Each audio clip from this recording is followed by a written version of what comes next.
I'm going to jump off for a sec, guys. I got some technical issues, so keep going, all right? I'm going to put up your batteries run out of your butt plug? Yes, that's exactly what happened. You should buy a Bluetooth one. Ah! Hey, Neil. We just got really big, He got really big. That's the first time Rick ever got. You got a big-ass coconut, dude. You're crazy. All right, so let's go through some of the comments that we might have missed here. Camoto. Oh, that was a picture.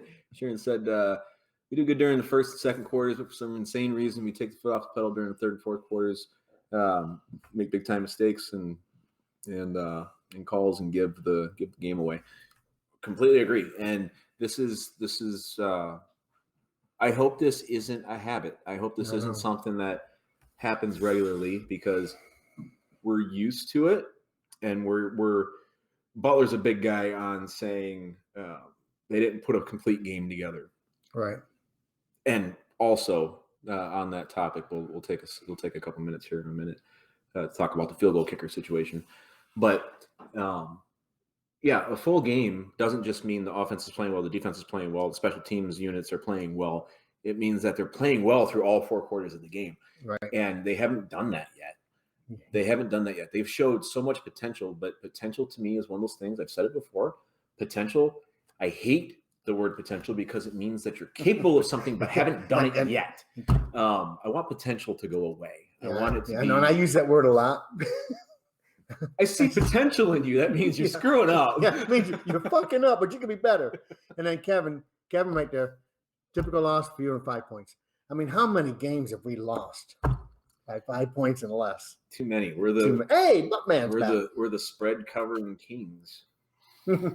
Yeah, it was a rough one, boys. But like I said, I'm disappointed. But if we're gonna lose a game, I feel way better about losing it that way than I do of the way we've been losing the last couple of years, especially with old Fatty Matty Patty. And honestly, I got one graphic here that I think is really good. And let me know what you think of this, Neil. Dan Campbell and Brad Holmes have been dealing with Matt Patricia's horrific decisions for a long time. Even more reason to respect this new regime. That's from Jay Baku on Twitter. After this season, no more excuses. You can blame them through this season. Yeah. You've got the tough contract with Jared Goff, which was not their decision. It was not a Matt Patricia and a Quinn decision. But that's shaken out. So that's okay. So you're in a tough spot with some contract stuff. You're in maybe a tougher spot than you needed to be because there were some really good football players that got dealt at the end of that regime. Slay and Diggs being two of them. Mm-hmm.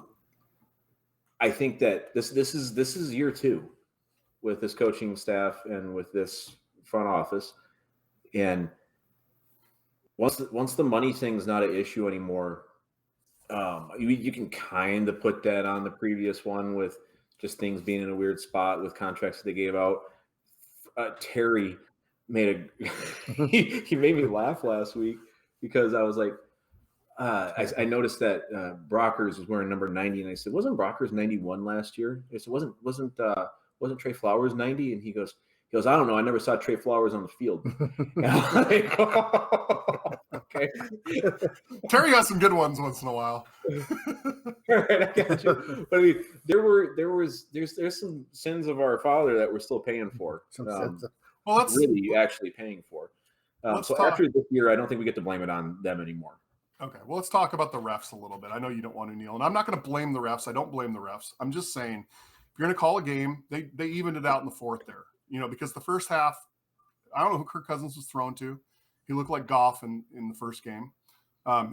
There was intentional grounding at least twice. He was not outside the tackles. They didn't call anything, and then they were calling everything on Oruwariye. And then the fourth, they kind of finally let him play. I love how you just say Oruwariye really fast. That's how I just say it. Oruwariye. Hey, look, we're not broadcasters. We don't need to be professional and learn their names, all right? If I can't say it, I can't say it. No Butler's saying Wario from Mario Brothers. Wario. Chef Boyardee. I don't give a fuck what his name is. He shouldn't have had 6 penalties. 6. But has any player ever had 6 penalties before? I'm sure they have, but how often that could happen? Ronnie Lott probably had 10 or 20. But yeah, I mean, but you can't compare Ronnie Lott to this dude. Well, no. Yeah, that was rough. That was rough. But the refs, Rick, you wanted to talk about the refs earlier. No, I did already. I don't want to be that guy because I hate when people say throw the flag, throw the flag. But if you're calling bad calls on both sides, then do it. It's like pitching, the strike zone. Strike zone needs to be the same on both sides. So, that pass interference call on number 24, I ain't going to try to say his name because I'll fuck it up. That was done 3 or 4 times to the Lions and nothing. So come on. Holding on the Lions all day. It was right in front of the refs. I saw it. I see it every week. I know there's holding going on, but it's so obvious in front of the refs every week. I don't know what it is, why the Lions never get holding calls. We never get the penalties, and it drives me crazy. Well, and I guess the worst one was when Goff got punched in the back by that fucking dude. Okay, he's already on his knees, and he hits him and punches him. But as he slides in to hit him, fucking clinchman, bam, pops him in the back. Is that what happened, Neil? I didn't see that play. I didn't see that on that play. He was in the bathroom taking a shit. I was not. I was outside. I was outside taking a shit. All right, people in the chat, is Rick out of his mind? I didn't see that on that play. So I will say I didn't personally see that. I will say 2 things about the officiating today. One, quarters 1 through 3, they frustrated me how things were getting called, but I think that it got called pretty clean through the 4th quarter. 2, and this has nothing to do, because I'm sure somebody's going to say something about it, but this has nothing to do with the referee's gender. But the one play where there was, I think it was it was the St. Brown. Was it a fumble? Was it not a fumble?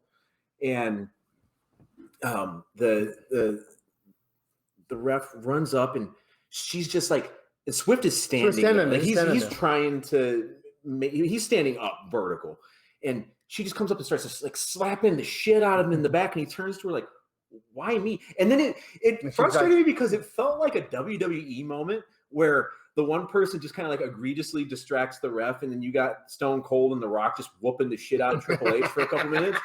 And he's like, no, go look over there. Quit looking at me. I'm not doing anything. I'm just standing here. Seven people on that pile, and she's slapping him on the shoulder. It was like complete focus on it. I felt kind of like WWE vibes on that whole thing.